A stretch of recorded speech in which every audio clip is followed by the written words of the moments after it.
In this episode, we're going to be continuing our ICH2 series, and we're going to be talking about ICH Q5, which focuses on biological and biotechnological products. We're going to cover why this ICH exists, how to read it, and some of the foundational concepts within it, and how it applies to combination products. So I will see you in the episode.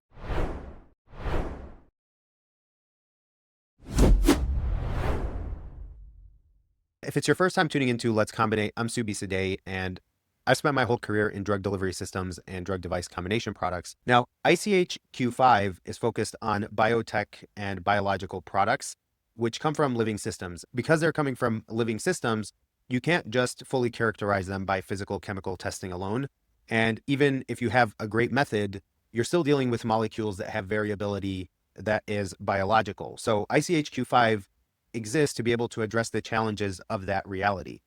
The problem that ICH Q5 solves, and some of these are going to be common with all of the ICHs as we've discussed with ICH Q1, 2, 3, 4 so far, is that there wasn't a harmonized approach for assessing and controlling the risks for products that come from living sources. Second, manufacturers needed a clearer, more consistent way to evaluate changes and be able to make sure that they have consistency with their products.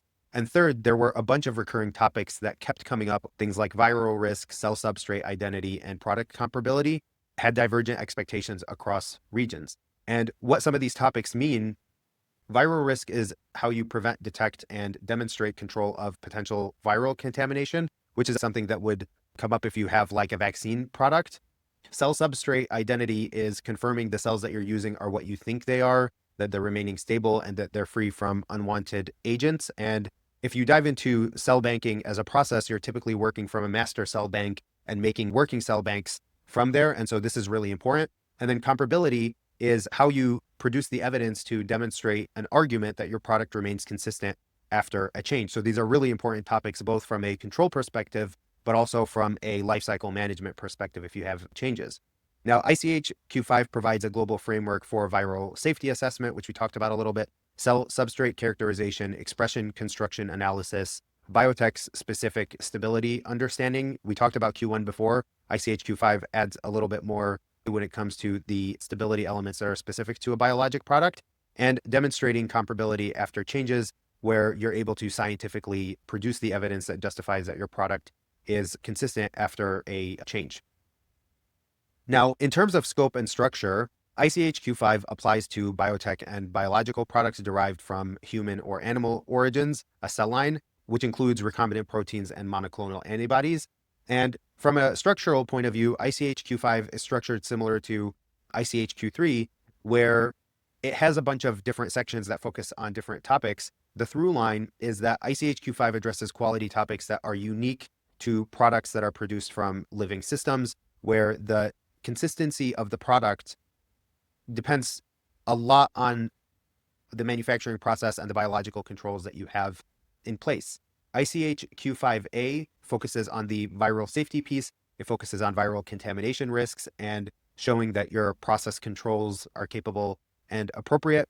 ICH Q5B is about the expression construct, where the genetic setup that you're using to produce the product is characterized and understood. ICH Q5C covers stability testing for biotech products. This is where you get into the protein-specific degradation pathways and how you manage stability programs built around biologics. So it adds more beyond ICH Q1.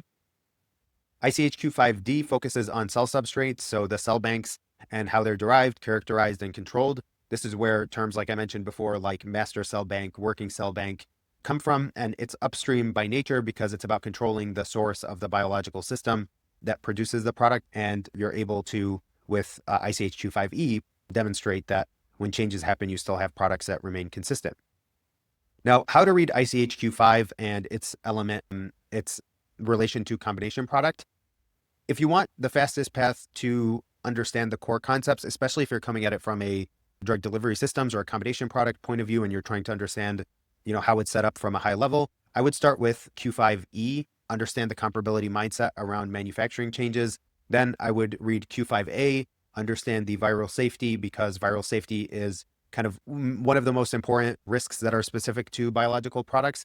And it lays out the expectations for how the risks are evaluated and controlled. After that, I would look at 5C and D, And then Q5B is one that you can probably skip unless you're working in upstream development work. Now, for the combination product, Q5 is focused on the biologic drug constituent of a combination product. There's no mention of device or delivery system or function. That should be clear. The device itself is out of scope unless there is impact to the drug. But because you're talking about biological products, the interactions can influence stability or potency or have drug quality issues because of the materials that are selected. And in many cases, you're talking about sensitive products. The way that ICH-Q5 shows up for people who work in combination product teams is usually through stability and change impact. What could affect the biologic in the final finished product in the drug delivery system? What counts as a meaningful change? And how do you understand, demonstrate the evidence that helps justify that those changes are acceptable and that there's comparability over the life cycle of a product? So I would, if I was working on a combination product team, I would essentially understand ICH-Q5E, and then based on whatever else you're working on, look at A, B, C, and D. And with that, that is ICH-Q5. And in the next episode, we're going to be covering ICH-Q6, which focuses on specifications. I will see you in that episode.